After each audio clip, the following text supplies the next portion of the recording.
आज आप लोग को पता है कि हम लोग यहाँ पे क्यों उपस्थित हुए। टीचर्स डे के लिए उपस्थित हुए। टीचर्स डे का समारोह क्यों मनाया जाता है ये आपको अच्छे से पता होना चाहिए। हम सभी जानते हैं कि सर्वपल्ली राधाकृष्णन की याद में हम टीचर्स डे मनाते हैं। इसके बारे में बताने की ज्यादा जरूरत नहीं है, क्योंकि इनके बारे में आप पहले से बहुत अच्छे तरीके से जानते हैं। मैं आपको एक शिक्षक के नाते आज वो सारी बातें समझाने की कोशिश करूंगा जिससे आपके लाइफ में बदलाव आएगा, चेंजेज आएगा। अगर इस चीज को अपने लाइफ में अगर आप लाते हैं तो आप बेहतर अपनी जिंदगी में कर सकते हैं। तो चलिए मैं पार्ट बाय पार्ट आपको समझाऊंगा कि आपको अपने लाइफ में क्या करना चाहिए और क्या नहीं करना चाहिए। सबसे पहले मैं आप लोग को यह बताऊंगा कि शिक्षा जो है वो दो प्रकार का होता है। शिक्षा दो प्रकार का होता है। अब बोलिए सर शिक्षा दो प्रकार का कैसे हो गया? तो होता है, ये मैं आपको बताता हूँ। एक किताबी ज्ञान है जिसको पढ़ के हमें जिंदगी में जॉब मिलती है, हम एक कामयाब इंसान बनते हैं, हम सक्सेस को हासिल करते हैं और उससे अपना कमाने का जरिया बनाते हैं। दूसरा ज्ञान जो है उसको कहते हैं सांस्कृतिक ज्ञान। सांस्कृतिक ज्ञान क्या है वो समझने की जरूरत है। जैसे आपके गांव में बहुत ऐसे लोग होंगे जो शिक्षित नहीं है, जिन्होंने कभी स्कूल नहीं गया, जिन्होंने कभी पढ़ाई नहीं किया, लेकिन उनके पास एक ज्ञान है जिसके द्वारा वो क्या करते हैं, एक दूसरे से व्यवहार करते हैं, बात करते हैं, सबसे अपनापन बनाए हुए रखते हैं। उन्हें क्या करना चाहिए, क्या नहीं करना चाहिए, ये सारी बातें उन्हें पता होता है। ये सांस्कारिक ज्ञान है। जैसे हम आपको एग्जांपल दे रहे हैं कि सांस्कारिक ज्ञान क्या है। जैसे बड़ों का आदर करना, शिक्षक जनों का आदर करना, अपने से छोटों को प्यार करना, गुस्सा नहीं करना, झूठ नहीं बोलना, सच का सामना करना, ये सारी चीजें जो है वो सांस्कृतिक ज्ञान है। किताबी ज्ञान क्या है? तो जो आप सिलेबस क्लास बाय क्लास पढ़ते हैं, उसके बाद जब आप प्रोफेशनल कोर्स पढ़ते हैं, इंजीनियरिंग का कोर्स पढ़ते हैं, डॉक्टरी का कोर्स पढ़ते हैं, तो उस कोर्स को पढ़ने के बाद आपको आगे जॉब मिलती है, वो है आपका किताबी ज्ञान। जिंदगी में हमेशा याद रखना कि किताबी ज्ञान से ज्यादा सांस्कृतिक ज्ञान जरूरी है। आज के जमाने में जीने के लिए आपको पैसे की जरूरत है, उसके लिए किताबी ज्ञान है, लेकिन एक सही जीवन जीने के लिए सांस्कृतिक ज्ञान की जानकारी जरूरी है। जैसे आप इससे एग्जाम्पल से सोच सकते हैं कि जैसे पीछे चले जाइए, आज से 50 साल, 100 साल, 150 साल पहले, उस समय ना ये टेक्निक थी, ना टेक्नोलॉजी थी, ना उस समय जॉब का और था, लेकिन उस समय भी लोग ज्ञान सीखते थे। ऋषि मुनि के पास, गुरुजनों के पास जाके ज्ञान सीखते थे और वो उनको जो ज्ञान देते थे वो ज्ञान सांस्कृतिक ज्ञान होता है। हमें वो सांस्कृतिक ज्ञान को जरूर फॉलो करना चाहिए, क्योंकि वो सांस्कृतिक ज्ञान ही हमें इंसान बनाता है, मनुष्य बनाता है और हमें अपने कर्तव्य का पालन करने के लिए मजबूर करता है। और अगर हम अपने कर्तव्य का पालन करते हैं तो हम अच्छे इंसान होते हैं, हम अपने जीवन में सक्सेस लाते हैं। चलिए मैं आपको कुछ चीजें बताना चाहता हूँ। जैसे बहुत विद्यार्थी लोग क्या करते हैं कि टीचर, हम उस टीचर से पढ़ते हैं तो उनका सम्मान करते हैं, हम दूसरे टीचर से नहीं पढ़ते तो उनका सम्मान नहीं करते। ये गलत चीज। टीचर हमेशा अच्छे होते हैं, उनके पास जहां तक जानकारी होती है वो आपको वहां तक सिखाने की कोशिश करते हैं। ये जरूरी नहीं है कि जो टीचर है अगर 8 तक पढ़ाते हैं, 10 तक पढ़ाते हैं तो वो अच्छे नहीं है। जिस लेवल पर जिनके पास जो जानकारी है वो उनके लिए अच्छा है और वो हमेशा कोशिश करते हैं आपको बेहतर बनाने का। आप खुद सोचिए कि जब आप छोटे थे तो पहला आप जब क्लास पढ़ने गए, वहां पे बहुत ऐसे टीचर थे जो आपको आवाज सिखाए होंगे, ABCD सिखाए होंगे, गिनती सिखाए होंगे। उनकी जहां तक योग्यता था वहां तक उन्होंने आपको अच्छा सिखाया। क्या आप आज इंटर 10th 12th पढ़ रहे हैं, वहां पे आपको अवा पढ़ाया जा रहा है? नहीं, लेकिन वो चीज की जरूरत आज भी है। तो क्या जिनसे आपने पहला दूसरा पढ़ा उनका सम्मान नहीं करना चाहिए? करना चाहिए। अभी बहुत लोगों को मार्केट में मैं देखता हूँ कि कुछ टीचर से पढ़ते हैं तो उसकी बुराई करते हैं, दूसरे की बुराई करते हैं। ये नहीं होना चाहिए। हमें सिर्फ एक चीज समझना चाहिए, जो भी शिक्षक है, जिनसे हमने पढ़ा या नहीं पढ़ा, उन सबका सम्मान करना। क्यों?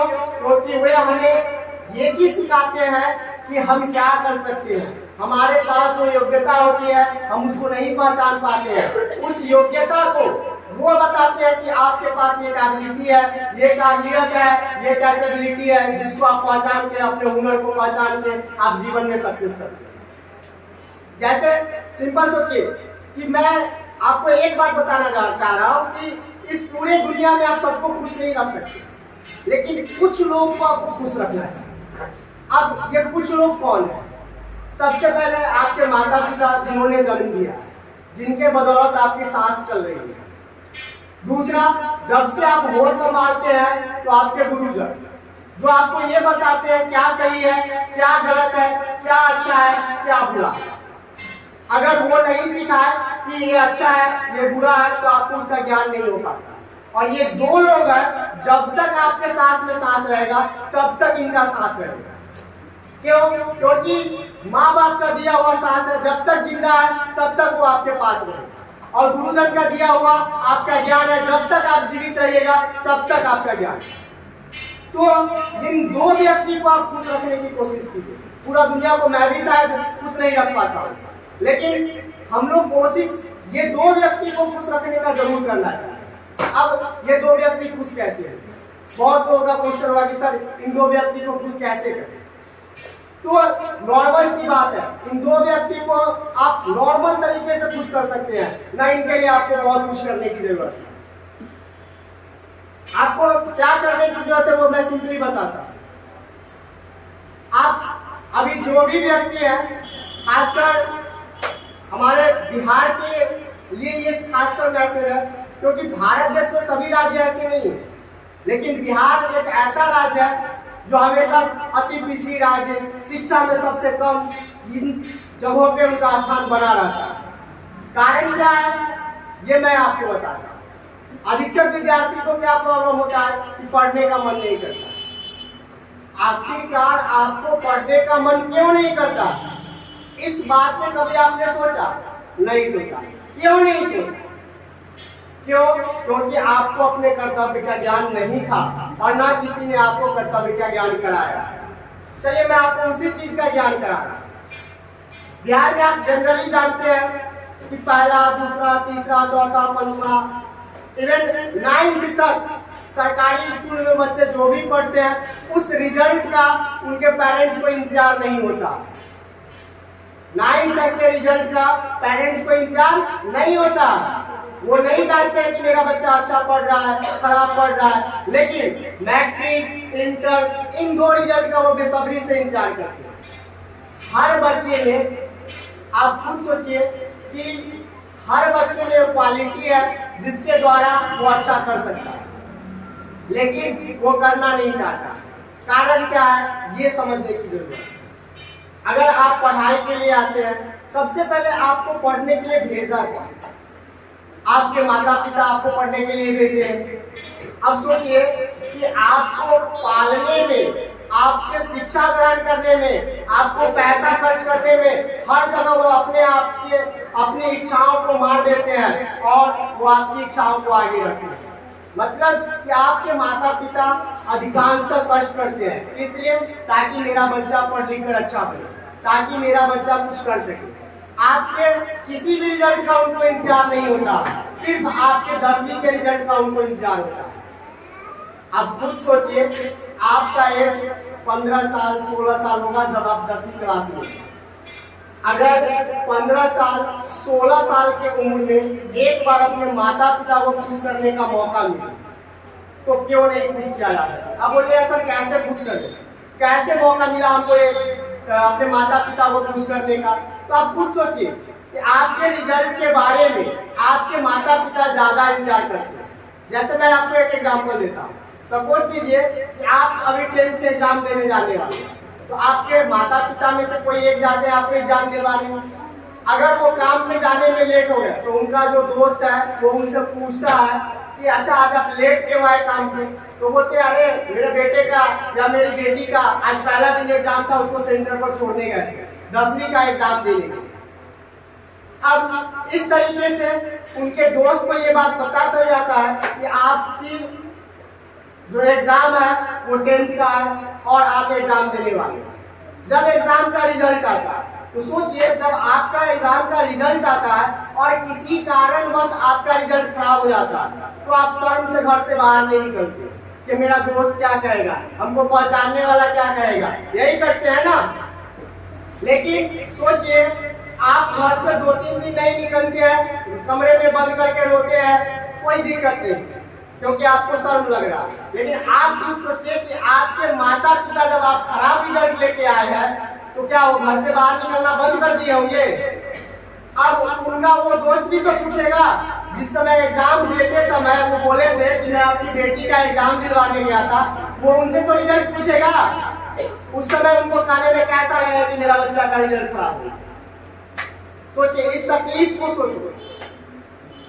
अगर इन सभी तकलीफ को सोचोगे तो खुद पढ़ने का मन करेगा। तुम्हारे लिए जो इतना कष्ट कर रहा है, उस कष्ट को तुम लोग व्यर्थ गवा देते हैं। सोचो, अभी नॉर्मल सी बात है, जो बड़े घर के लोग हैं, बड़े परिवार से हैं या अच्छे खासे पैसे वाले के परिवार से हैं, उनके लिए बात नहीं है। लेकिन जो मीडियम या उनसे नीचे लेवल के परिवार है, उसमें देखो कि अपने माता पिता को कितने दिन तुमने देखा है होटल में नाश्ता करते हुए, पर्व त्योहार पर खुद का कपड़ा खरीदते हुए। पहले वो तुम लोग के लिए कपड़ा खरीदते हैं, बाद में खुद के लिए खरीदते। क्या उनके लिए इतना हक नहीं बनता कि तुम्हारे एग्जाम रिजल्ट के लिए वो इंतजार करे और तुम अच्छा रिजल्ट ला के उन्हें खुश करो? खुद में सोचो इस बात को। अब तुम्हारे एक लोग तो हो गए, तुम्हारे माता पिता, ये भी तुम्हारे सिर्फ और सिर्फ किससे खुश होंगे? तुम्हारे रिजल्ट से, तुम्हारी पढ़ाई से।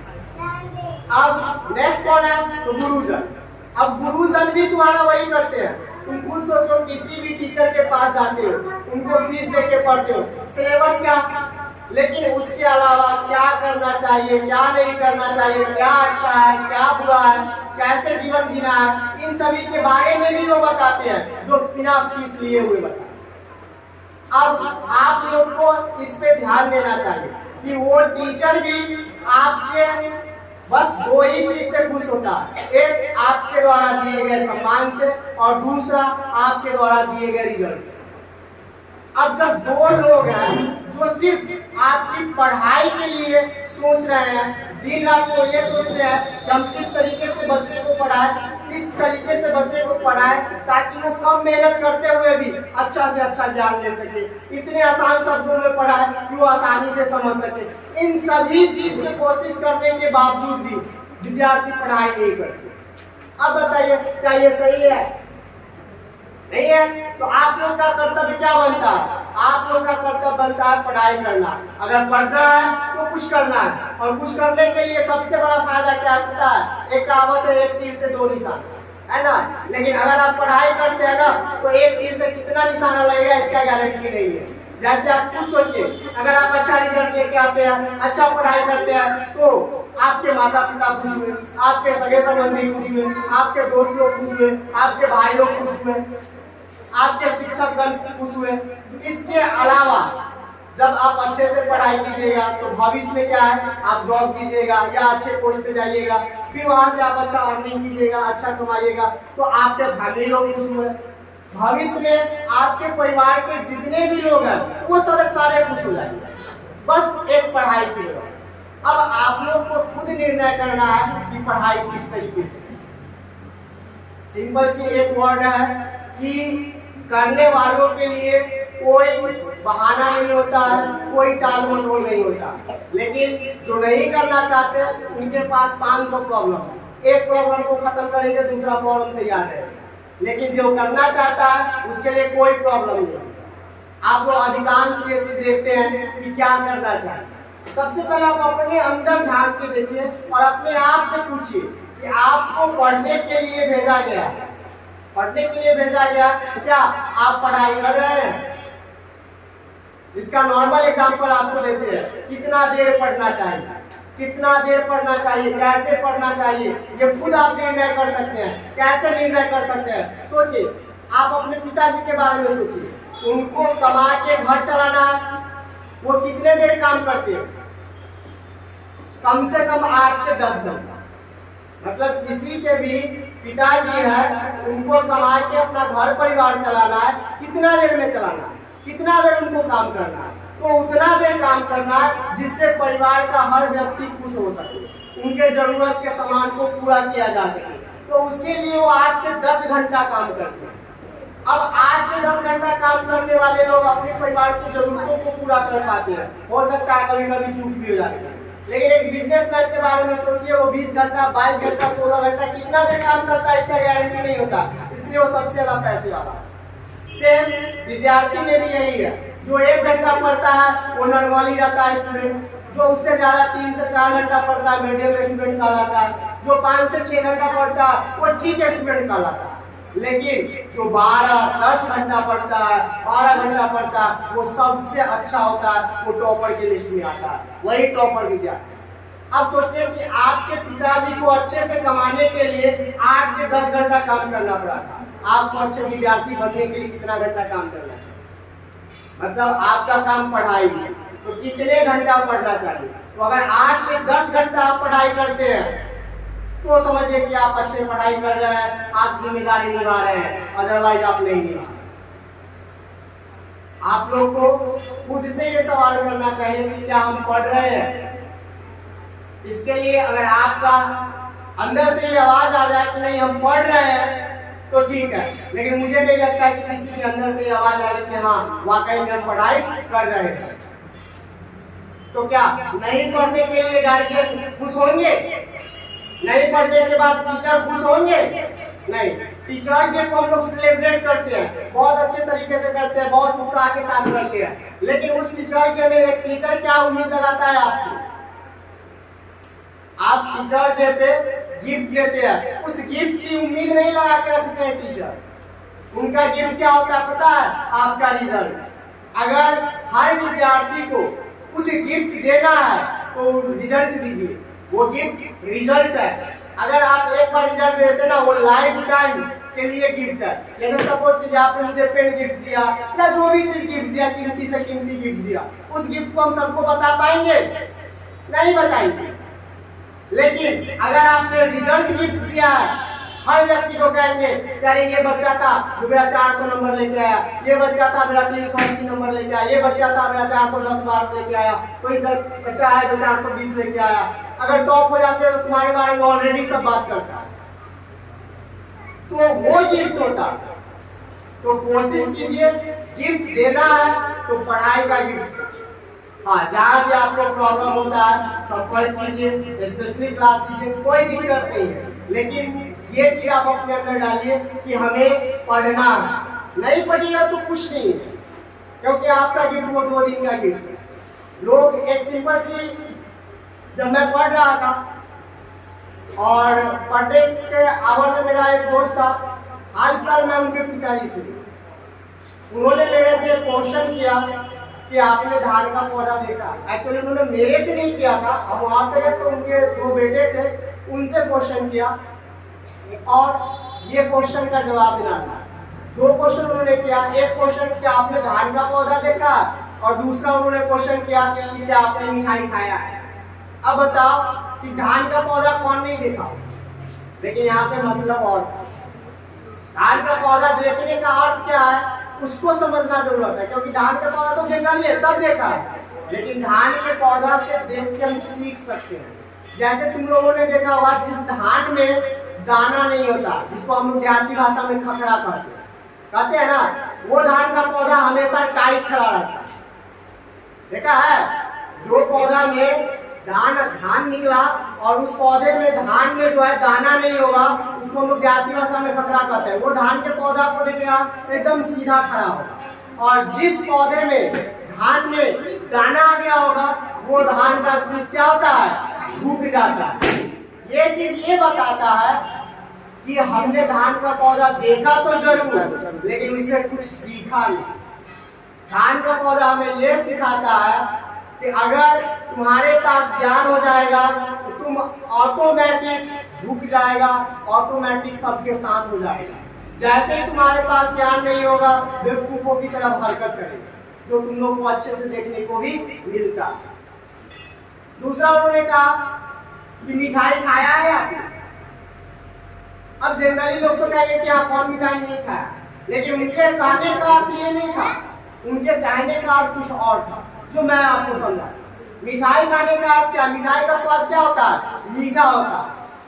लेकिन क्या मिठाई का स्वाद वाकई मीठा होता है? सोचिए। तो उनको कहने का सेंस क्या था पता है? उनके कहने का सेंस था अगर आप मेहनत करते हैं तो मेहनत का फल मिठाई के जैसा मीठा होता है, अगर आप मेहनत नहीं करते हैं तो वो मीठा नहीं होता। इसका नॉर्मल एग्जांपल लेते हैं, अधिकतर बच्चे हैं तो नॉर्मल एग्जांपल लेते हैं। घर में कभी काल तुम लोग देखा होगा, क्या देखा होगा, तो मम्मी खाना बना के देती है, अक्सर देती है ना, उसका कभी कभी टेस्ट अच्छा भी नहीं लगता। और किसी दिन तुम खुश हो जाओ और खुद से खाना बनाओ, जला हुआ रोटी रहेगा, दाल जला हुआ, सबको खराब लगेगा, लेकिन उसका टेस्ट तुमको बड़ा अच्छा लगेगा। क्यों पता है? वो मेहनत का, उस पर तुमने मेहनत की। वही चीज है कि रिजल्ट जो है, अगर आप मेहनत करके लाते हैं तो बहुत आनंद आएगा, और वही मेहनत से रिजल्ट नहीं आता है तो कोई आनंद नहीं आता। तो उन्होंने मेरे से जो 2 क्वेश्चन किया उसका मुख्य अर्थ यही था कि इंसान को वही मिठाई मीठा लगता है या वही मिठाई का स्वाद मीठा होता है जो मेहनत के द्वारा हासिल किया गया। अब बताओ, तुम लोग जो विद्यार्थी हो, क्या तुम्हें ये दोनों काबिलियत है, लेकिन इसका उपयोग नहीं करना, न ज्ञान को लेना है, यही है ना। क्लास में आते हैं, उतार लिए, घर पे चले गए। कुछ बच्चों की मेंटलिटी भी गलत होती है, वो ज्यादा लिखने को पढ़ाई समझते हैं, जो कि गलत है। ज्यादा लिखना पढ़ाई नहीं होता। क्यों? क्योंकि बुक में सब कुछ लिखा हुआ, ठीक है, उसमें से जो आप पढ़ लिए, जो याद किए, वो आपका है, और वही एक्चुअल पढ़ाई। तो धान का पौधा बनिए, वो वाली, कौन सी वाली, तो दाना वाला, ताकि वो झुका हुआ दिखे। और दूसरा मिठाई वो खाइए जो आपके मेहनत का, मतलब इतना मेहनत कीजिए, इतना मेहनत कीजिए कि लोग ये कहने से मजबूर हो जाए वाकई में पढ़ाई तो वो करता था। और उस चीज का जो रिजल्ट आपको मिलेगा, उस चीज का, उस मेहनत का जो रिजल्ट मिलेगा, वो मेहनत आपको ये करेगा कि ये चीज आपको ये बताएगा कि आप जो मेहनत किए हैं उसका कितना अच्छा आपको फल मिला। सब तरफ आपका नाम चल रहा होगा, सब तरफ आपकी बड़ाई चल रही होगी, लोग अच्छी अच्छी बातें कर रहे होंगे आपके बारे में, ये चीज बेहतर। तो हमें कोशिश यही करना है कि हमें इन सब चीजों पे ध्यान देना है, पढ़ाई पे ध्यान देना है, और पढ़ लिख के कुछ बनना है। तो क्या हम आप लोग से ये उम्मीद कर सकते हैं कि टीचर्स डे पे ये गिफ्ट मिल सकता है कि सबका रिजल्ट बेहतर हो? और सबका रिजल्ट बेहतर होने के लिए आपको पढ़ना पड़ेगा, और पढ़ने के लिए कितना टाइम लगेगा पता है? 8 से 10 घंटा। 8 से 10 घंटा आपको पढ़ना पड़ेगा। इस टीचर्स डे पे मैं अपने सभी विद्यार्थियों से यही चाहूंगा कि वो मुझे गिफ्ट के रूप में अपना रिजल्ट दे, अपना पढ़ाई दे, अपनी मेहनत दे, और उनको जहाँ भी समस्या हो वो मुझसे संपर्क करे, मैं उनकी समस्या को दूर करूँ।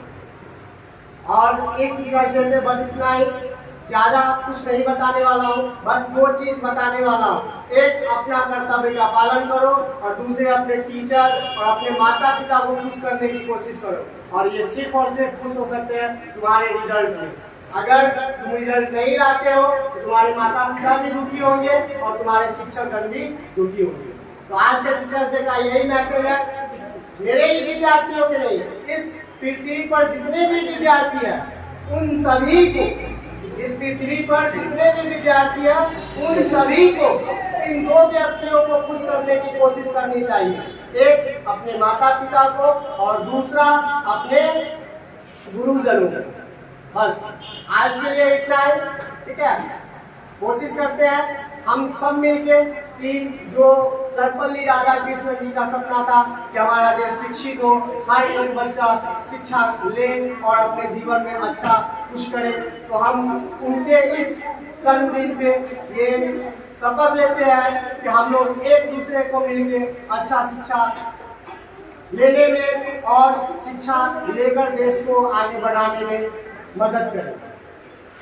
चलिए अब नेक्स्ट कार्यक्रम टीचर्स डे का आगे बढ़ाते हैं। आज के लिए बस इतना।